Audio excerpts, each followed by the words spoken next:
Bonjour à toutes et à tous, merci d'être présents à cette seconde journée de la mêlée numérique, avec une journée particulièrement dense aujourd'hui, sous le thème principal du numérique responsable. Et donc à cette première table ronde de la journée sur numérique responsable, de la contrainte à l'opportunité. Donc, je me présente, je suis Karim Manard, je suis cofondateur de Sobric, une startup montpelliéraine, et également co-animateur de la commission Green de la mêlée. Je suis le Montpelliérain, Mickaël qui est là, et mon binôme toulousain. Et donc, on a l'opportunité et la chance d'avoir avec nous des acteurs, des partenaires de la mêlée qui interviennent régulièrement et dont les dignes représentants sont à côté de moi. Et donc, je vais leur demander de se présenter l'un après l'autre. On va commencer par toi, Corinne. Bonjour à toutes et tous, je démarre le tour de table. Donc Corinne Poncé-Courtois, je suis directrice de l'engagement du groupe Altis et par ailleurs déléguée générale de la Fondation SFR. Voilà, je suis ravie d'être parmi vous aujourd'hui pour les 25 ans de la mêlée. Bonjour à toutes et tous, moi c'est Pierre Erard, je suis responsable RSE chez Keolis. Keolis, pour ceux qui ne l'auraient pas, c'est une entreprise qui, si je simplifie, fait rouler des réseaux de transport public un peu partout en France, mais également dans d'autres pays. Et donc je suis responsable RSE et fais partie du groupe de travail numérique responsable qui s'est monté au sein du groupe il y a un peu plus de 2 ans maintenant. Voilà. Bonjour à tous, donc moi je suis Nelly Mallet, je suis directrice adjointe à la direction de l'information numérique de la région Occitanie et je suis notamment en charge de mener la démarche numérique responsable de la région. Bonjour, donc je m'appelle Laetitia Favier, je suis ravie d'être ici. Je travaille au sein des laboratoires Pierre Fabre au niveau de la direction RSE en tant que responsable du pôle environnemental et climat. Et je suis également membre du comité de pilotage permanent de notre démarche. Et donc Victor Lambert, je suis manager chez IJO. Donc IJO, c'est un cabinet de conseil qui est spécialisé dans le numérique responsable. Donc on accompagne les organisations dans la maîtrise et la réduction de l'empreinte environnementale du numérique, que ce soit pour des grands groupes, des plus petites entreprises du numérique ou encore des collectivités. Alors on va entamer cette table ronde et la première question, donc je l'adresse à Corinne. Donc SFR est connu bien évidemment pour être un leader du numérique en France, mais justement ce qui est intéressant, c'est de savoir comment vous vous appliquez à vous-même le numérique responsable, quelles actions vous menez. Merci Karim pour la question. C'est vrai qu'aujourd'hui, on attend des entreprises qu'elles soient citoyennes, responsables, engagées, qu'elles accompagnent la transition. Et la question, c'est plus de savoir si les entreprises vont s'engager, mais comment elles vont s'engager et sur quel sujet précisément concentrer leurs efforts. Et quand on parle de numérique responsable, on pense en premier lieu à l'engagement environnemental des entreprises. Et chez SFR, en fait, on a changé d'échelle il y a 1 an, en septembre 2024, avec le lancement du CAP. Alors c'est un nom pas très original, mais ça permet de préciser que c'est notre boussole et notre trajectoire. Donc c'est le nom de notre politique environnementale, qui est piloté par une gouvernance dédiée. Donc ça, c'est très important parce que ça permet d'infuser nos décisions, nos actions sur l'ensemble de l'entreprise. Cette politique environnementale, elle vise à vraiment transformer nos activités en profondeur dans la durée et elle s'articule autour de 2 axes majeurs. Comprendre et réduire. Comprendre, c'est connaître nos impacts environnementaux et tous les risques associés. Et en fait, concrètement, ça s'illustre par différentes actions. Ça va être vraiment étudier nos impacts environnementaux, les émissions directes et indirectes de l'entreprise, les fameux scopes 1, 2, 3, et avoir une vision vraiment globale de notre empreinte carbone. Comprendre, ça va être aussi sensibiliser et embarquer nos clients SFR sur ces enjeux climatiques et environnementaux. On mène des campagnes très régulièrement autour de ces sujets-là, autour du reconditionné, autour de l'éco-conception. Comprendre, ça va être aussi sensibiliser les collaborateurs SFR. On tient vraiment à embarquer toutes les équipes autour de ces sujets-là, qui sont fondamentaux.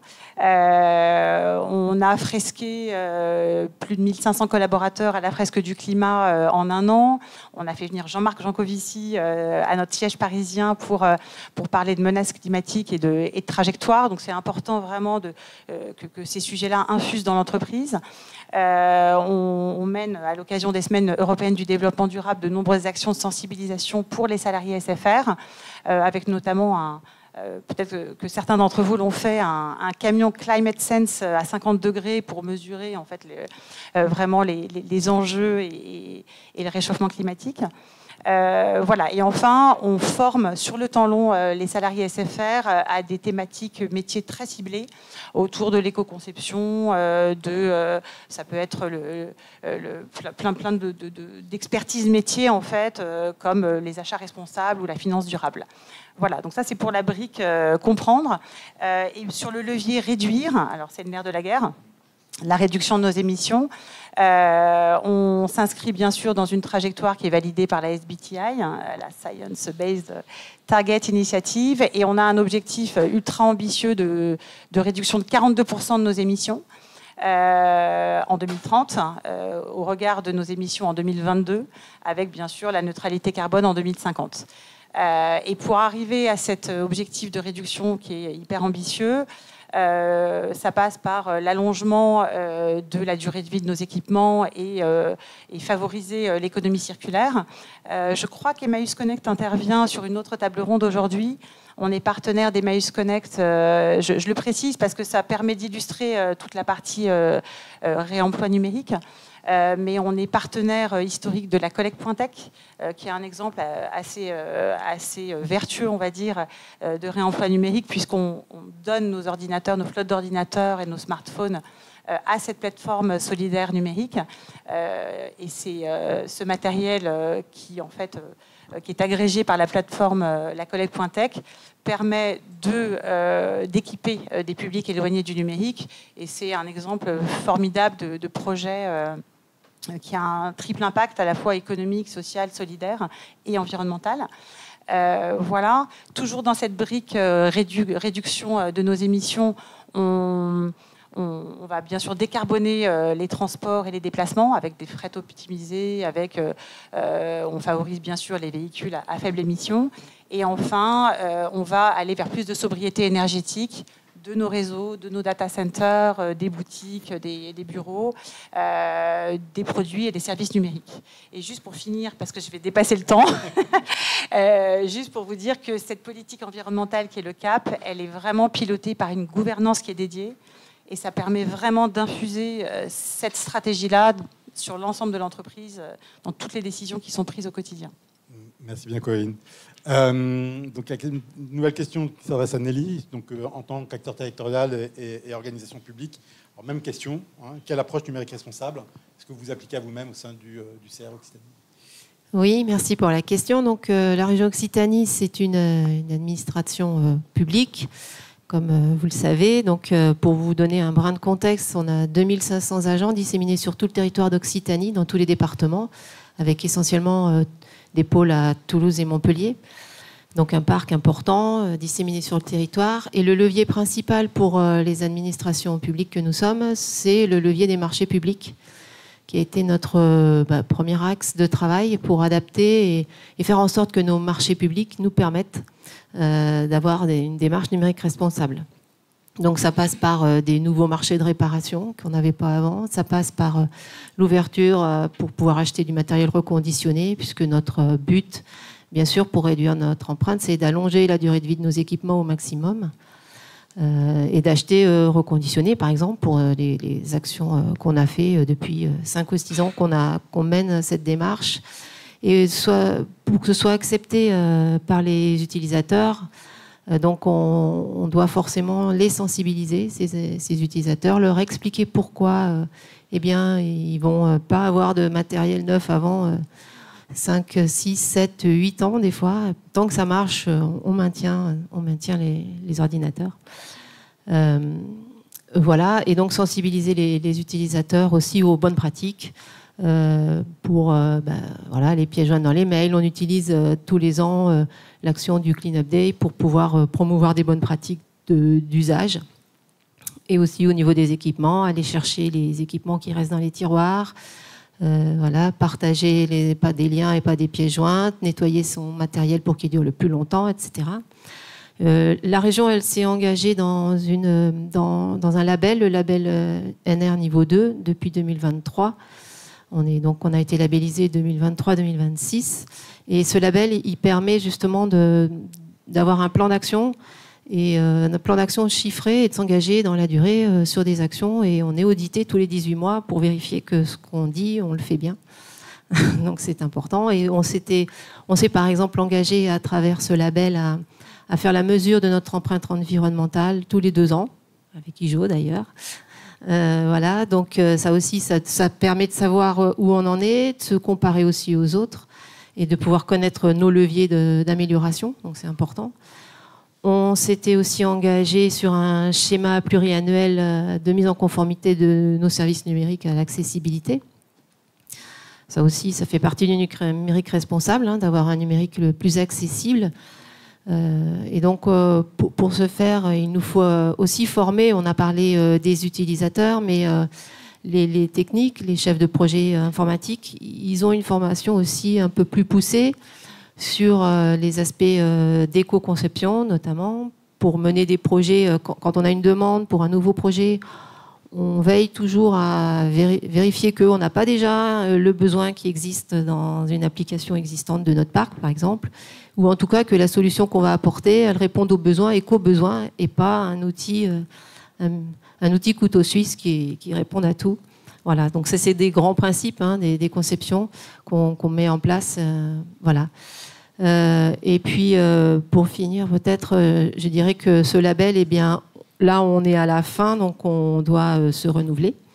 Ça veut dire qu'une nouvelle fois, on se re-challenge, on est de nouveau audité et il faut réfléchir à un plan d'action à 3 ans pour encore faire les efforts et continuer notre démarche. Voilà. Merci beaucoup, Nelly. Alors, on a vu un acteur leader du numérique, on a vu un acteur public. Alors, on va se retourner plutôt au secteur du transport. Pour lequel, à première vue, on va se dire le numérique responsable peut paraître accessoire, mais ce n'est pas du tout le cas. Et donc, Pierre, si tu veux t'exprimer justement sur les actions que Keolis sont en train de mener autour du numérique responsable. Merci Karim. Question provocatrice. Mais non, effectivement, peut-être avant de répondre, je voulais donner 1 ou 2 éléments de contexte quand on parle de Keolis, d'un point de vue impact environnementaux et plus spécifiquement émissions de gaz à effet de serre.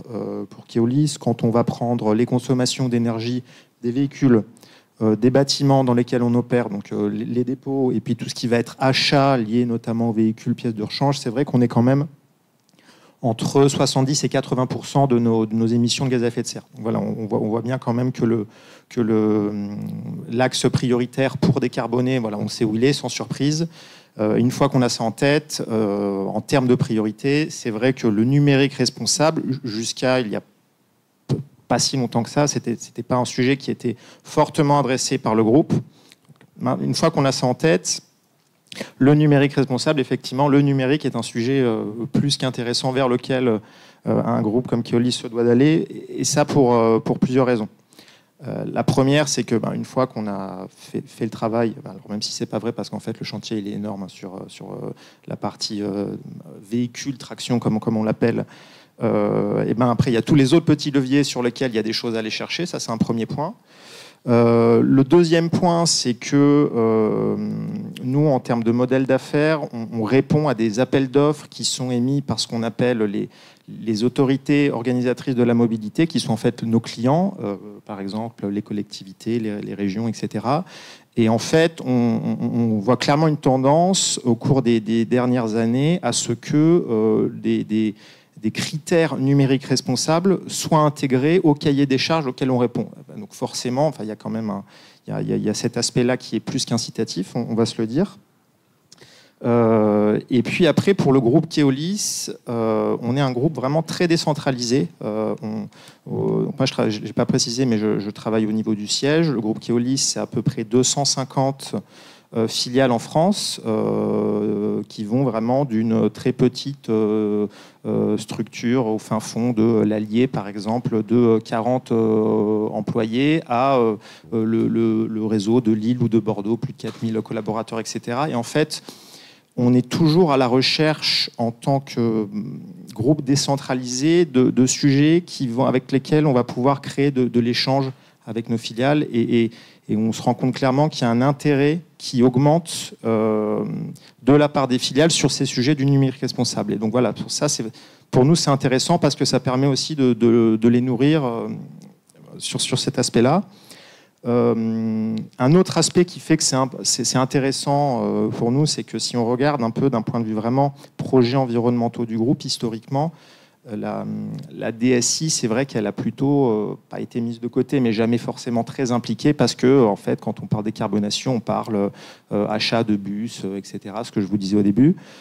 Et ben là, justement, en parlant numérique responsable, c'est une manière d'impliquer la DSI qui, historiquement, ne l'était peut-être pas forcément chez Keolis, et donc de leur montrer qu'ils peuvent avoir leur carte à jouer dans cet aspect de transition.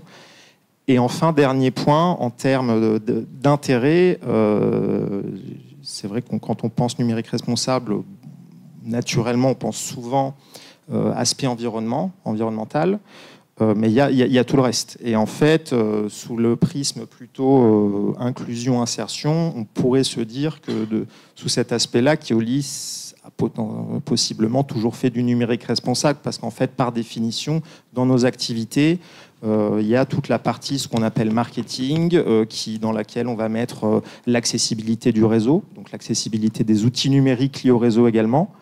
Et puis l'aspect également, s'assurer que l'ensemble des populations qui peuvent se servir du réseau ont accès, savent se servir d'un outil, ont accès aux droits auxquels elles peuvent accéder, par exemple des sujets de tarification, et donc ça nécessite de savoir aller se renseigner en ligne, etc.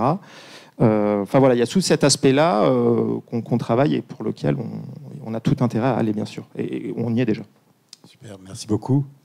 Alors justement, par rapport à tous ces éléments-là, on voit que finalement le numérique, on associe souvent le terme de numérique avec transformation, et donc on est un peu dans l'innovation permanente. On parle beaucoup d'IA, move to cloud, modernisation des data centers. Et justement, alors, la question s'adresse à Victor, et dans ce cadre-là, comment doit-on être responsable de sa modernisation et de son renouvellement de l'IT, justement?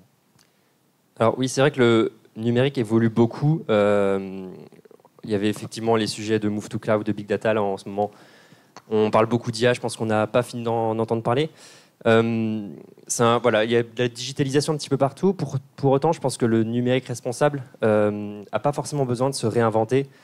Les principes restent les mêmes, peu importe le temps qui passe et les sujets que l'on adresse, c'est-à-dire les démarches de sobriété, la gestion efficience du matériel, etc. Globalement, ça reste les mêmes pratiques. L'idéal, enfin en tout cas nous, ce qu'on encourage chez nos clients, c'est d'intégrer le numérique responsable et puis d'une manière plus générale l'éco-responsabilité comme un critère dans la gestion de projet, au même titre que le sont la sécurité, la gestion de la donnée ou la partie financière. C'est-à-dire qu'aujourd'hui, quand on a un nouveau projet, une modernisation, une transformation, on a besoin de respecter un certain nombre de critères, que ce soit sur la sécurité, respecter des contraintes opérationnelles, respecter un budget d'un point de vue financier. Et on pourrait totalement imaginer que la partie éco-responsable serait un nouveau pilier complémentaire sur lequel on devrait, encore une fois, respecter un certain nombre de critères de bonne pratique, respecter potentiellement un budget carbone, voire environnemental, si on veut aller vers du multicritère. Évidemment, c'est ce vers quoi on veut tendre et c'est ce vers quoi on encourage nos clients et on aide nos clients à aller. Il y a tout un tas de prérequis dont on a besoin pour aller jusque-là. Il y a quelques sujets dont je voudrais parler. Le premier, c'est du coup, si on veut parler un peu de budget carbone ou en tout cas de quantification des impacts à la maille de projet, on a besoin d'avoir une comptabilité carbone relativement fine. Aujourd'hui, il y a beaucoup d'organisations, la région Occitanie est un bon élève là-dedans, parce qui font des mesures régulières de leur empreinte numérique, mais on commence à avoir des acteurs qui vont vraiment plus loin et qui veulent vraiment maîtriser leur empreinte environnementale à des mailles beaucoup plus fines. Et c'est là où on parle de comptabilité carbone, puisqu'on va chercher à allouer les masses d'impact sur différents projets, différents services, différents départements, pour savoir vraiment comment se répartissent les impacts au sein de l'organisation et pour avoir une comptabilité où on va pouvoir observer les impacts à la maille de projet. Donc ça peut vraiment permettre de pouvoir un peu maîtriser les impacts, pas seulement au niveau de l'organisation, puisque on est parfois un petit peu bloqué lorsqu'on a uniquement les chiffres globaux, mais de descendre vraiment à une maille beaucoup plus fine. Et donc on peut, à partir de ce moment-là, pouvoir mettre des critères chiffrés sur la mise en place de nouveaux projets, avec du coup des critères sur la maîtrise des impacts pour tout nouveau projet. Donc ça, c'est pour un peu la partie quantitative. Sur la partie qualitative, on veut effectivement mettre en place tout un tas de bonnes pratiques, souvent d'éco-conception, mais éco-conception au sens large, pas uniquement sur les services, mais plutôt sur les projets, que ce soit sur la gestion du matériel, etc. Et un enjeu qu'on rencontre souvent, nous, c'est l'harmonisation des pratiques. Et ça va notamment concerner les groupes qui ont des DSI qui sont assez décentralisés. Là, chez Keolis, tu parlais notamment du fait qu'il y avait beaucoup de filiales, typiquement. Nous, on rencontre aussi ce cas-là dans des groupes qui sont à l'international, qui ont plusieurs DSI dans les différents pays, et on a une vraie hétérogénéité, des pratiques. Et c'est un des sujets qu'on adresse particulièrement en ce moment, c'est comment est-ce qu'on fait pour industrialiser la démarche, homogénéiser les pratiques au sein du groupe. Donc ça va être essayer de faire en sorte que tout le monde soit à plat, définir des standards qui soient valables pour toutes les branches des DSI, peu importe leur localisation, peu importe les filiales auxquelles elles se rattachent, et sans forcément que ce soit une contrainte trop élevée. Donc l'idée, c'est vraiment d'embarquer les branches qui sont les moins matures sur le sujet, les faire évoluer petit à petit vers les bonnes pratiques, et créer comme ça un espèce de référentiel commun. Alors s'il y a des meilleurs élèves, tant mieux, hein, on va évidemment pas les brider, mais faire en sorte que les branches des DSI ou les services qui soient un petit peu en retard, parce que pas forcément leur priorité, puissent se mettre à niveau via ces référentiels. Et donc une fois qu'on a créé ces référentiels, on peut dégager des bonnes pratiques et des critères pour la mise en place de nouveaux projets de modernisation de l'IT, de digitalisation, etc.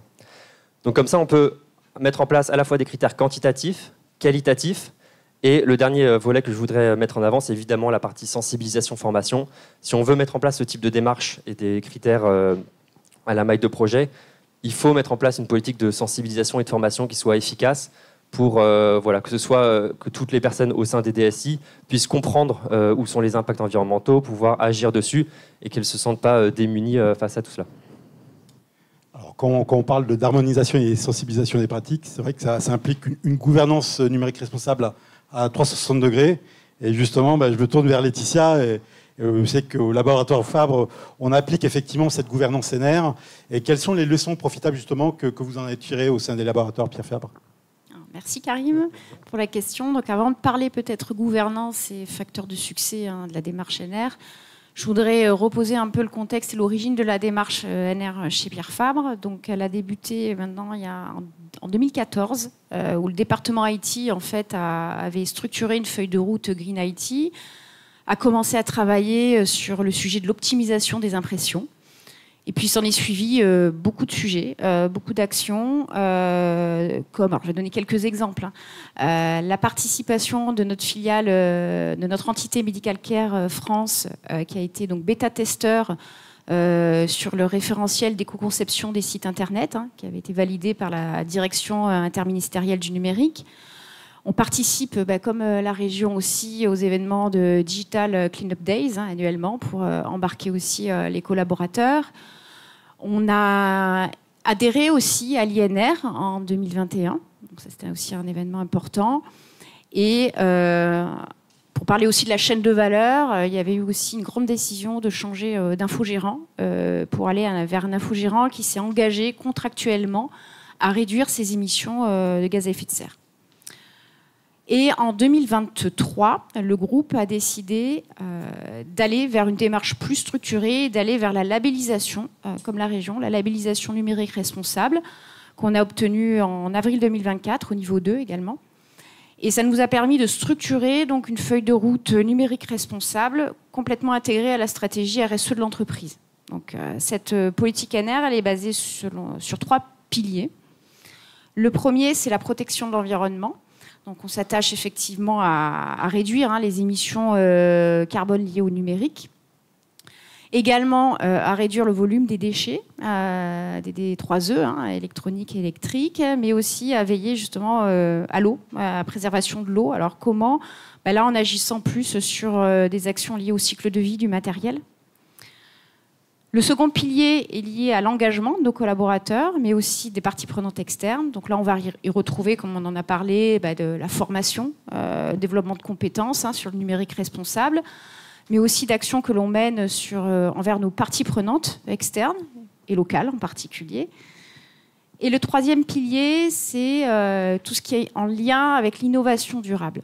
Donc dans ce pilier, on y retrouve des engagements en lien avec le développement de solutions numériques au service de la santé, parce qu'on a un laboratoire pharmaceutique et dermocosmétique.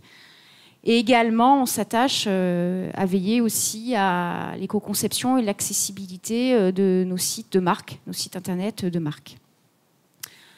Alors ces 3 piliers, forcément, je vais venir à la gouvernance, ils s'inscrivent dans une démarche de gouvernance numérique responsable, puisqu'on a voulu étendre effectivement, comme vous l'avez compris, cette démarche au sein de l'ensemble de nos filiales et de nos métiers. Donc pour cela, on fait appel à des référents NR. Donc on a dans le groupe 9 porteurs d'engagement numérique responsable. On se réunit tous les 2 mois à travers un comité où on suit l'avancement des différentes actions qui ont été effectivement sur lesquelles on s'est engagé sur 3 ans à travers notamment le label numérique responsable.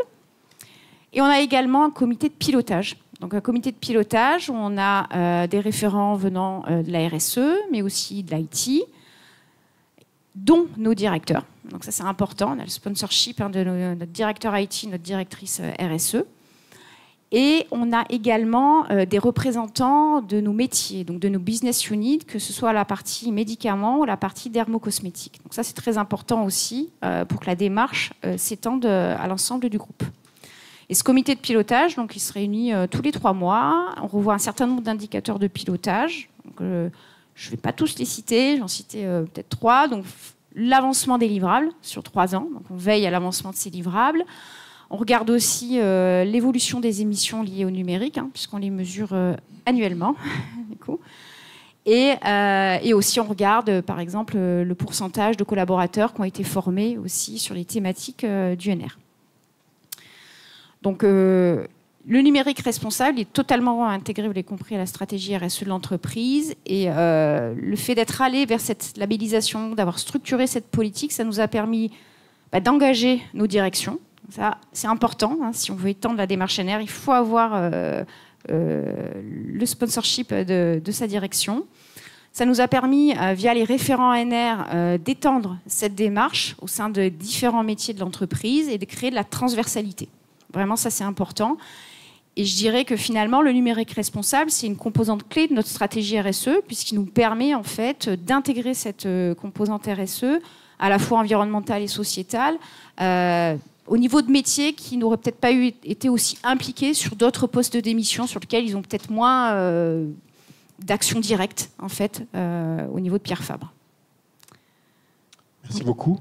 Tu évoquais donc les parties prenantes externes, et ce serait intéressant de voir effectivement comment la mise en place du numérique responsable se met en place vis-à-vis des clients finaux, finalement. Et donc la question s'adresse à toi, Pierre, sur quelles sont justement sur ces initiatives numériques responsables qui ont été mises en place, comment elles sont perçues et comment elles sont communiquées auprès de clients, et comment on a pu mesurer l'adhésion, la satisfaction de ces clients. Merci Karim. Alors sur tout ce qui va être communication et mesures prises par Keolis, enfin plutôt les filiales qui se lancent sur des projets NR vis-à-vis de leurs clients, donc les collectivités. Déjà, ce qui est important de comprendre, c'est que c'est quelque chose de relativement cadré, parce que en fait, chaque filiale Keolis, on va dire, répond à un processus d'appel d'offres. Et en fait, c'est bien cette réponse qui va définir les engagements contractuels qui vont ensuite faire foi pendant les 6-7 années que dure en moyenne la gestion d'un réseau. Et donc, ce que moi aussi je pousse quand je participe en support à nos filiales, c'est bien d'intégrer un maximum d'engagement sur les sujets numériques responsables pour que derrière, il y ait ces engagements qui, sur la mesure, sur le suivi de KPI, etc. Donc concrètement, qu'est-ce qu'on va retrouver ? Un premier outil qu'on intègre pas mal, ça va être une solution en libre accès pour les collectivités de mesures, on en parlait, de mesures de l'ensemble des SI à un moment donné, plus également les évolutions prévues, les objectifs, on va dire, d'évolution d'impacts environnementaux et les plans d'action qui vont avec. comme on le fait historiquement sur en fait, tous les sujets liés à l'exploitation d'un réseau de transport en commun, l'exactitude, enfin la tenue des horaires, etc. En fait, on essaie de remettre cette transparence dans la relation sur le numérique, dans la relation avec nos clients. Et on se rend compte que c'est très apprécié et que en fait, même si, imaginons qu'il y ait des accros les objectifs sont pas tenus ou ce genre de choses, à partir du moment où on a cette posture de transparence vis-à-vis de notre client, des collectivités, en fait, c'est toujours mieux compris. Il y a possibilité d'expliquer le contexte, etc. Donc ça, c'est un premier élément de communication qu'on a avec les collectivités. Un deuxième élément, ça a été mentionné, c'est la partie labellisation. Je veux dire, qui n'aime pas un tampon externe pour valider que la démarche est rigoureuse, contient les objectifs, les plans d'action, etc. Donc ça, pareil, c'est des choses alors soit sur lesquelles on s'engage volontairement, soit, encore une fois, qu'on va retrouver de plus en plus dans les cahiers des charges, etc. Donc c'est quelque chose qui là aussi monte en puissance, sachant que je précise, c'est bien à la maille des différentes entités Keolis et pas le groupe dans son ensemble, comme ça peut être le cas, par exemple, pour Pierre Fabre ou la région Occitanie. Et enfin, sur la partie plutôt inclusion que je mentionnais tout à l'heure, là, tout ce qu'on va communiquer et suivre, ça va être soit le nombre, on organise beaucoup d'ateliers de formation, d'acculturation aux outils du numérique, les applications de transport, par exemple. Ça peut paraître tout bête pour nous ici, mais utiliser une application pour savoir comment aller d'un point A à un point B, en fait, il y a bien plus de monde qui ne savent pas le faire que ce qu'on pourrait croire. Donc, nombre de personnes formées ou nombre d'ateliers organisés au semestre, au mois, etc. Ça, c'est des choses qui sont suivies vraiment quand il y a des engagements entre une filiale et sa collectivité, parce que derrière, il y a des accès, il y a des sujets, d'accès in fine à des services publics et des sujets d'équité. Donc ça, c'est quelque chose aussi qui est très suivi. Et je voulais juste finir. Je fais quand même beaucoup de mention à ce qu'on va retrouver aussi dans les attentes des collectivités. Et là, je voulais faire passer justement un message. Je ne sais pas s'il y en a d'autres que la région Occitanie, mais il y a quand même une vraie capacité aujourd'hui des pouvoirs publics à entraîner et à influencer des entreprises privées en fonctionnement des délégations de services publics comme Keolis ou d'autres. Donc voilà, n'hésitez pas à utiliser de cette capacité d'entraînement, à vous faire accompagner par des experts pour que derrière vos attentes puissent se retranscrire dans les engagements contractuels d'entreprises comme Keolis, parce que c'est vrai que ça impacte. On va parler de capacité d'entraînement, Anélie, justement, alors plutôt sur un thème qui revient souvent, c'est celui de la durabilité. Un peu écorné par la fin de support Windows 10, voilà, ça c'est dit. Et je voulais savoir comment le Conseil régional d'Occitanie met en place un parc IT plus résilient. Et est-ce que pour vous, est-ce que c'est un effet d'aubaine ou effectivement une contrainte? On est plutôt ici pour parler d'opportunités, il me semble. Hein. Donc sur la gestion du parc, avec tous ces mots-là, résilient, durabilité, le numérique responsable nous contraint en tout cas à avoir une gestion de parc beaucoup plus rigoureuse et beaucoup plus précise, parce qu'on a un parc vieillissant forcément, et pour qu'on conserve la confiance de nos utilisateurs, il faut qu'on puisse anticiper, il faut qu'on puisse savoir un peu à l'avance les pannes, les faiblesses. Voilà. Donc c'est un parc plus précis, plus rigoureux et donc plus optimisé aussi, puisqu'on va savoir aller détecter les équipements sous-utilisés, peu utilisés, pour aller les récupérer. Donc un parc optimisé avec donc moins de licences, donc ça permet aussi d'avoir des gains financiers indéniables. Donc ça c'est vraiment le premier axe. Et puis je voulais vous donner un exemple de ce qu'avait apporté la mesure de l'empreinte environnementale sur justement la gestion de parc, c'est-à-dire que quand on se mesure comme ça, on peut prendre conscience de nos particularités ou de nos différences par rapport aux autres. En tout cas, nous, on s'était rendu compte, par exemple, qu'on avait un impact environnemental important sur le sujet des écrans. Il se trouve qu'on avait énormément doté nos utilisateurs d'écran, plus que la moyenne, et que ça avait un poids non négligeable. Et donc, cette prise de conscience, ça nous a fait changer notre politique d'équipement. Bon, on est moins, voilà, on donne le choix, et justement maintenant, on ajuste beaucoup plus le niveau d'équipement aux réels besoins des utilisateurs. Et donc là aussi, ça permet d'optimiser, d'acheter moins d'équipements, mais uniquement les équipements qui conviennent à chacun.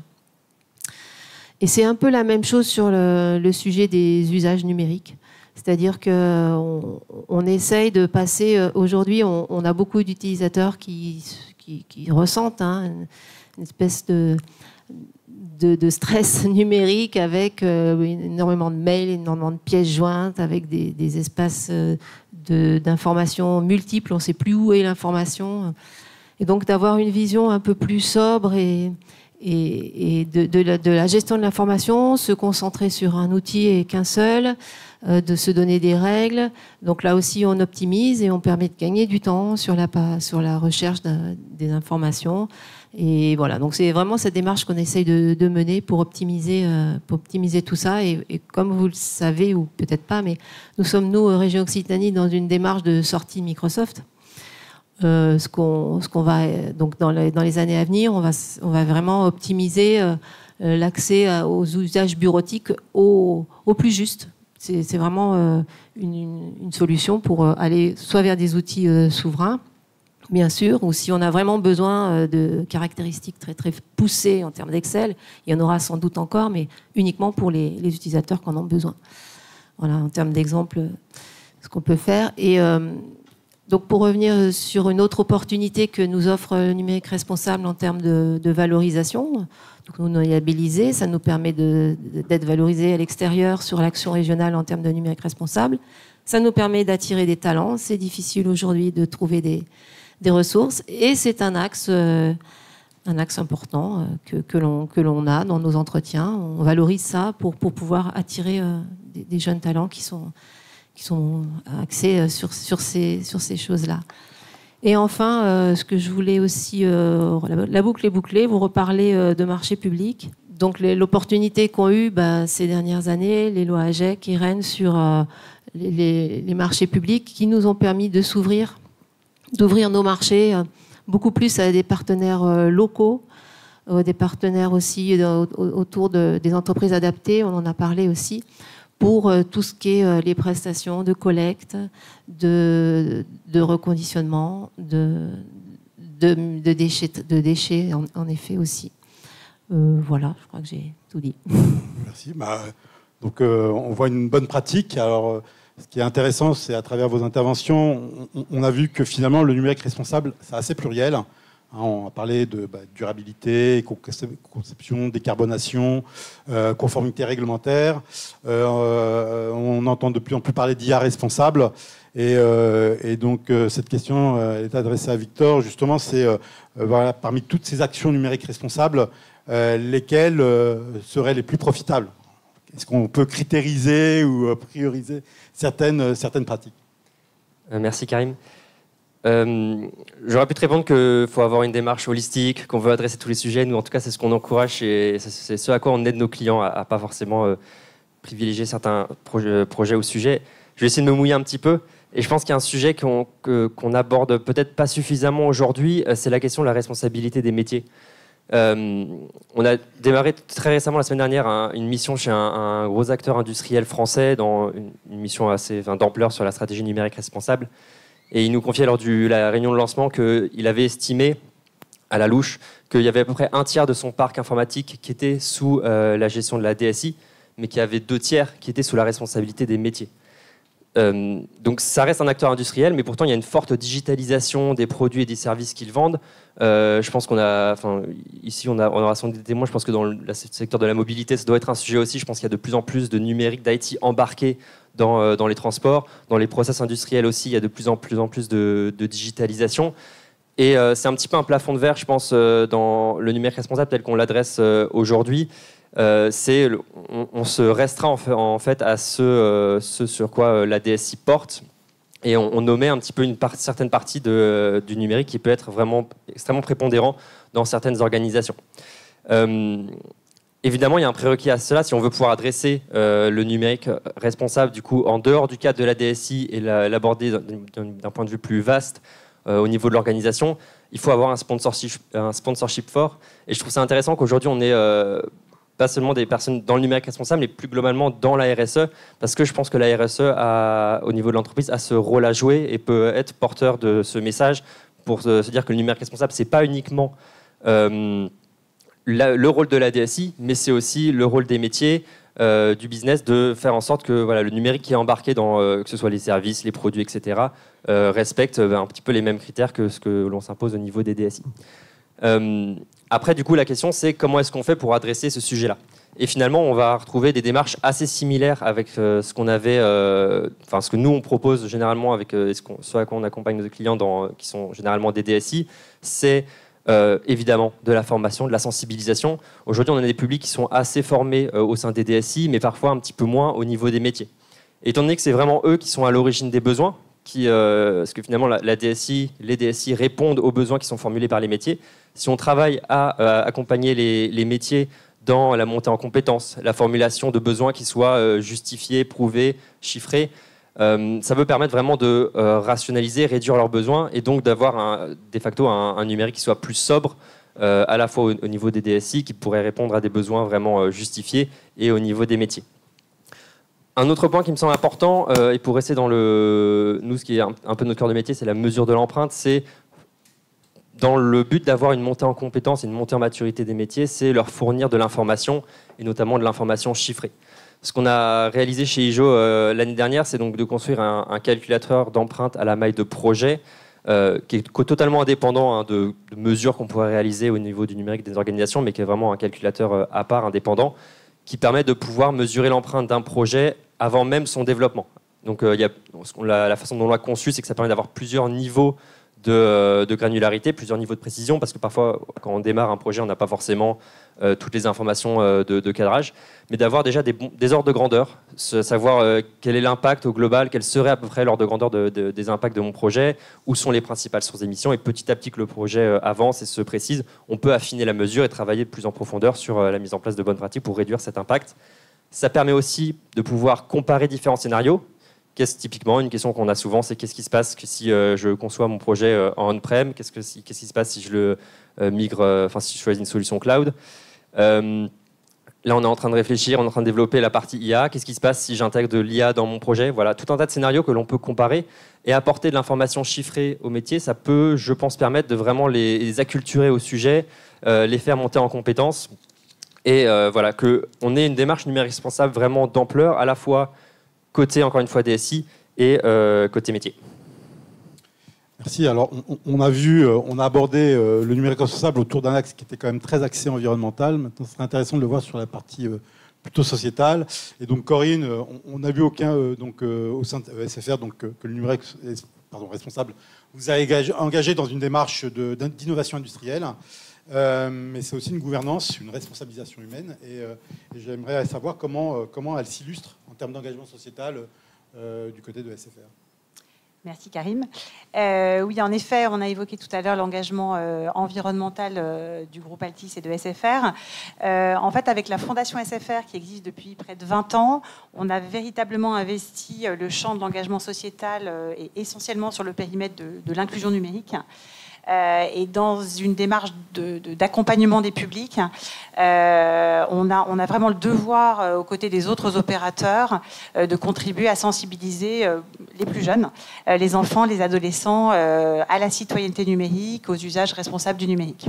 Et je voulais juste citer 2 exemples très rapidement, des exemples de collaboration qu'on a noués avec la Fondation SFR. Le premier partenariat, c'est avec l'association Génération Numérique, que vous connaissez peut-être, qui est très implantée en région Occitanie d'ailleurs. On a noué un partenariat très structurant, très fort depuis 2 ans. Et en fait, Génération Numérique intervient dans les collèges et dans les lycées pour apporter des ateliers de sensibilisation, de prévention, de vulgarisation, d'information sur les usages responsables, sur la citoyenneté, sur le cyberharcèlement. Et en fait, on a construit un module spécifique pour les jeunes en quartier prioritaire de la politique de la ville autour d'ateliers sur la lutte contre la radicalisation, la désinformation, donc des sujets essentiels. Voilà, il y a plus de 10 000 jeunes qui ont été sensibilisés cette année grâce à l'association Génération Numérique, qui est labellisée par le ministère de l'Éducation nationale. Et le deuxième programme dont je voulais vous parler, c'est l'association Latitude qui l'a mis en place. En fait, Latitude fait de l'acculturation et auprès des jeunes et auprès des acteurs associatifs à la tech engagée, à l'IA responsable. Et avec la Fondation, on soutient 2 programmes. Le premier, c'est IA for Good, que vous connaissez peut-être, qui vise à acculturer tous les acteurs de l'économie sociale et solidaire à la tech engagée. Il y a plus de 400 associations, je crois, qui ont été formées cette année. Et le deuxième programme qu'on accompagne, c'est Future for Tech et Future for IA, qui sont en fait des mini-jeux éducatifs qui sont proposés dans les établissements scolaires pour former les jeunes et leur faire découvrir les métiers de la tech et les enjeux du numérique.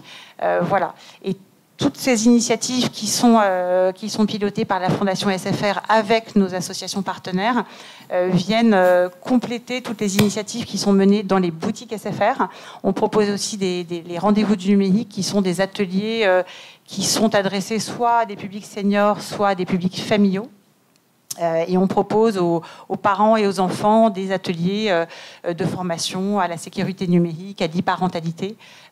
Voilà, donc tout ça est très complémentaire. On propose ces ateliers de sensibilisation à la fois dans nos réseaux de boutiques et via la Fondation avec nos associations partenaires. Merci beaucoup. Et pareil, Laetitia, je souhaiterais savoir, côté laboratoire Fabre, comment on s'inscrit effectivement de cette démarche NR plus citoyenne. On sait l'année dernière, lors de la Mélanie numérique, c'était Julien Rousseau qui était largement intervenu sur le sujet. Ce serait intéressant effectivement de réentendre effectivement les différentes initiatives que les laboratoires Pierre Fabre mènent autour de ces enjeux-là. Merci. Alors effectivement, par rapport à la démarche plus citoyenne, numérique responsable, il y a 2 volets, je dirais. Il y a le premier volet, c'est l'acculturation, en fait, notamment de nos parties prenantes externes, parce qu'on mène des actions envers des parties prenantes externes plutôt locales, pour les inciter aussi à agir pour un numérique responsable. Et le deuxième volet dont je parlerai ensuite, c'est le volet plutôt IT for People, et c'est le développement de solutions numériques, de sites ou d'applications au service de la santé, puisque c'est notre cœur de métier. Donc sur le premier volet de l'acculturation, je vais vous citer quelques exemples d'actions qui ont pu être menées cette année. La première, c'est dans le cadre de notre adhésion au Cœur des entreprises. Donc le Cœur des entreprises, c'est une association, un collectif d'entreprises du bassin toulousain qui œuvre pour lutter contre la précarité. Et dans ce cadre-là, ils mettent en relation les entreprises et donc les collaborateurs de ces entreprises avec un certain nombre d'associations. Et dans ce cadre-là, l'entreprise Pierre Fabre a offert des jours de congé à 4 collaborateurs qui ont pu intervenir auprès de l'association qui s'appelle Combustible Numérique, qui là favorise en fait la connaissance en fait du numérique pour des femmes qui sont en phase de réinsertion professionnelle. Donc voilà, c'est une façon aussi d'agir au niveau local. Un autre exemple, on parlait tout à l'heure des enfants, des jeunes. Donc c'est une intervention de Julien d'ailleurs, de notre référent NR aussi, au lycée de la Borde-Basse à Castres.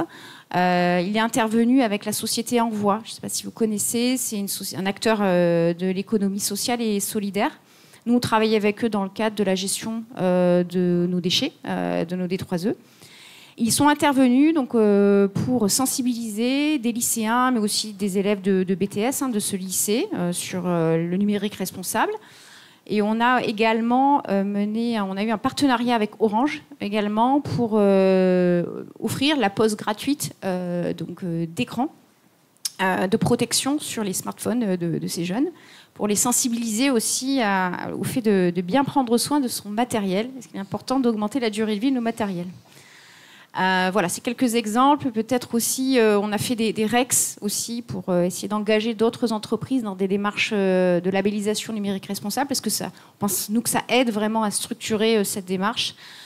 Donc on a fait un REX lors des derniers Green IT Day à Montpellier.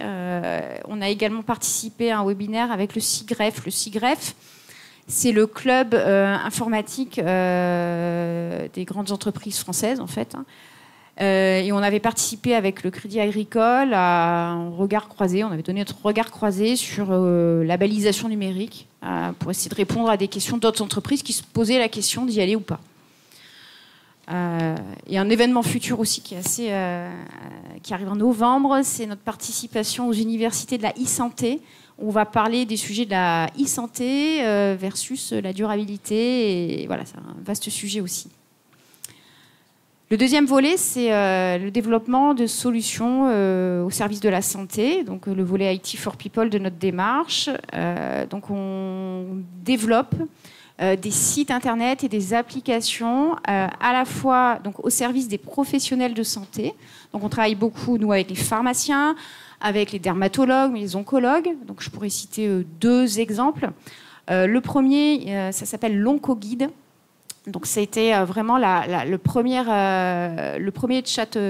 chatbot mis à disposition donc, des pharmaciens d'officine pour les aider en fait, à avoir une base de connaissances et répondre à leurs questions pour mieux accompagner les personnes qui souffrent de cancer et qui arrivent dans les pharmacies et qui demandent conseil à leurs pharmaciens. Donc il y avait c'est vraiment la première application qui a permis d'ouvrir le champ des possibles vers d'autres applicatifs.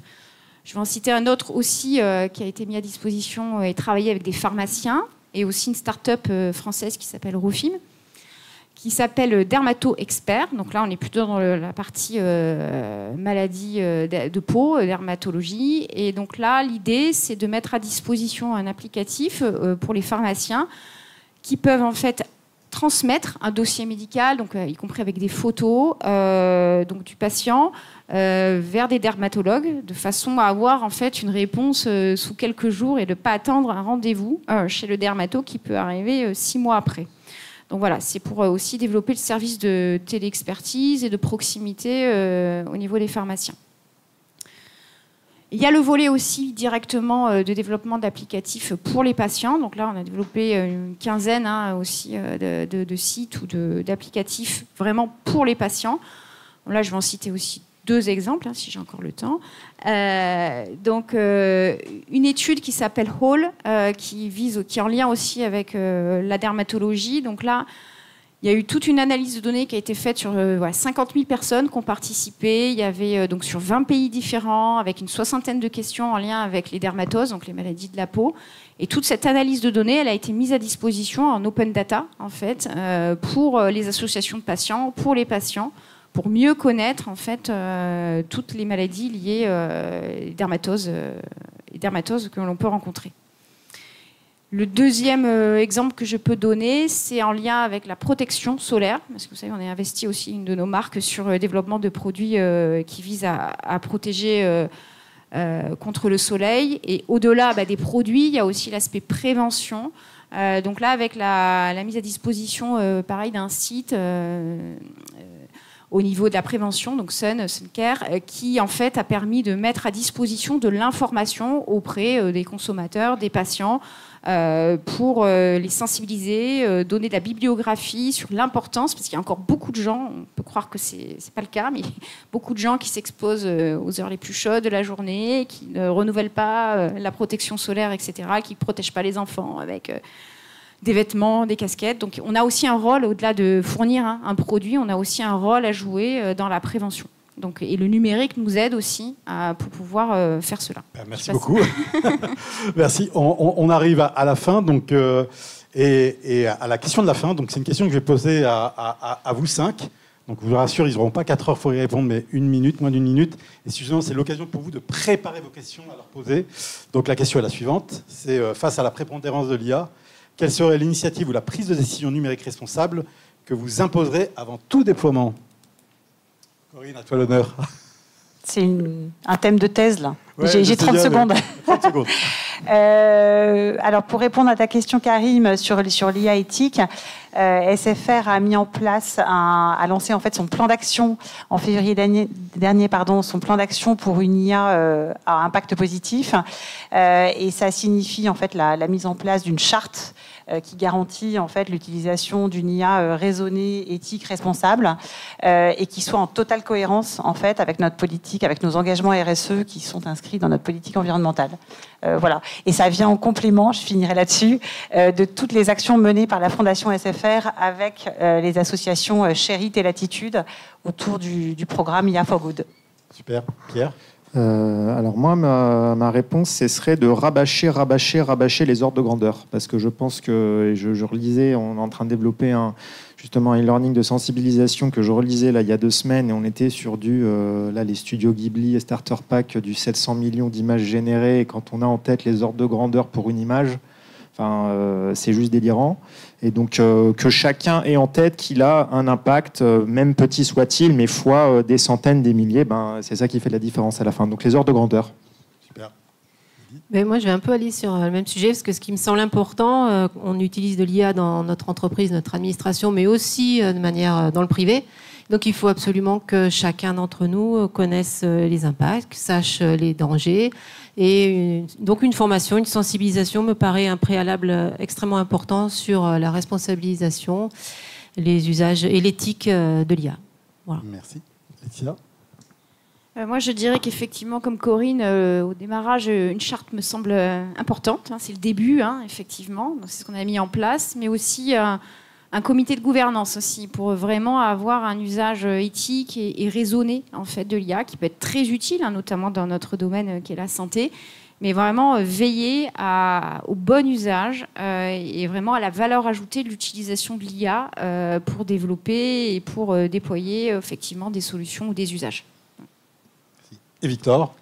Moi, je vais appuyer sur ce que tu viens de dire, Laetitia. Je pense que c'est la question de l'utilité est vraiment importante. On a eu un chiffre que je vais vous donner rapidement qu'on a vu chez IJO et qui nous a pas mal heurté récemment. C'est un chiffre du MIT qui disait que 95% des projets expérimentation qui incluaient de l'IA générative avaient très peu ou pas d'impact sur le business. Donc aujourd'hui, il y a une vraie question sur l'utilité de cette IA et de vraiment revenir à la source et de se questionner sur pourquoi est-ce qu'on veut l'utiliser, est-ce que ça a vraiment du sens, est-ce que ça a vraiment un intérêt. Et pour reboucler ce que je disais juste avant, je pense que c'est là où collaborer vraiment étroitement entre métiers de l'IT et les métiers business, ça a un vrai impact et on le voit en particulier sur les sujets liés à l'IA. Écoutez, merci à vous.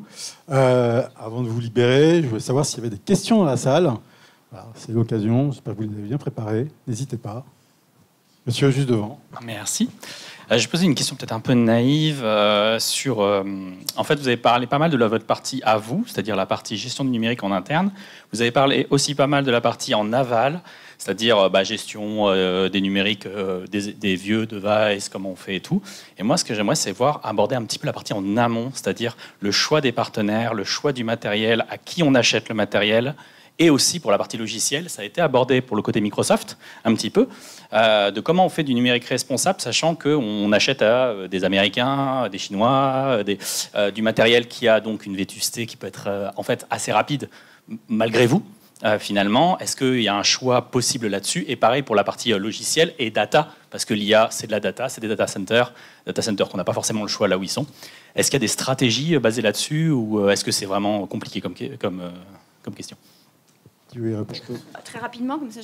Alors, effectivement, c'est un sujet complexe. Il faut engager la chaîne de valeur. Et ça rejoint finalement la politique d'achat responsable que l'on a, finalement, au-delà du numérique responsable. En fait, c'est intégrer dans cette politique d'achat responsable des critères liés au numérique. Donc, ce qu'on a fait, c'est qu'on a intégré des critères spécifiques par rapport à ces partenaires de l'IT, en fonction des familles. Ça peut être du matériel, ça peut être des logiciels et des applications pour les challenger dès les appels d'offres sur ces questions-là. Alors, je ne dis pas qu'on a des réponses tout le temps, mais voilà, le but, c'est de mesurer déjà la maturité de ces partenaires et aussi, au-delà de l'appel d'offres, après, quand on a fait notre choix, de faire une évaluation régulière aussi. Et là, aujourd'hui, on leur demande de plus en plus à travailler avec nous sur l'impact justement environnemental des solutions qu'ils proposent. Parce qu'on donc on veut faire de la comptabilité carbone. Et pour faire de la comptabilité carbone, il faut avoir des données qui ont un sens. Donc, c'est vraiment travailler en collaboration avec eux pour pour avoir en fait les bonnes datas qui vont nous permettre après de mener faire les bons choix. Si je peux compléter, ce qu'on observe généralement, c'est dans ce genre de bonnes pratiques, parfois sur certains fournisseurs, on a un peu une non-réponse en face, des non-retours. Ce qu'on initie nous chez IJO, c'est de créer des consortiums d'acteurs qui ont des objectifs communs et qui ensemble peuvent un petit peu rééquilibrer la balance par rapport à certains fournisseurs. Donc ce qu'on crée en ce moment, c'est des consortiums d'organisations qui vont avoir des demandes communes et pouvoir récupérer donc soit de l'information quantique, Ali, etc. Et puis pouvoir aussi essayer d'exiger du point de vue du fournisseur des changements de pratiques ou en tout cas d'aller vers des pratiques plus responsables.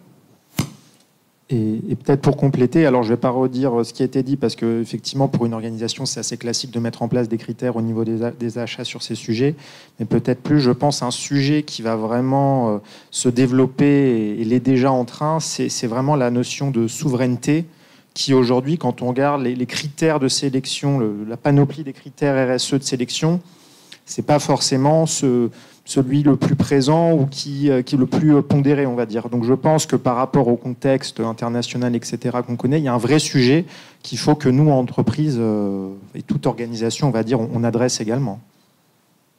Il reste une dernière question à poser. Oui, monsieur. De la pub. À 14h, on a une table ronde qui va parler de cette question. Ah, ok. Et il y en a une à 11h sur la durabilité et le reconditionnement. Le teasing de la mort. Il y a une question.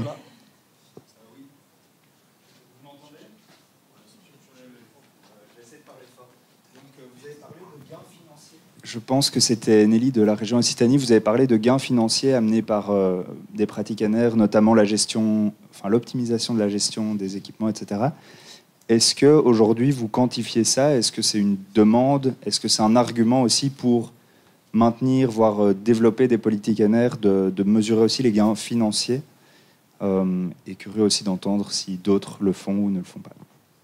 Alors pour nous, oui, c'est important de le mesurer et de le suivre.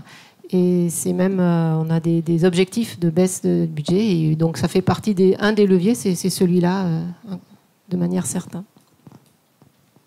En fait, le GreenOps peut faire du FinOps, en fait.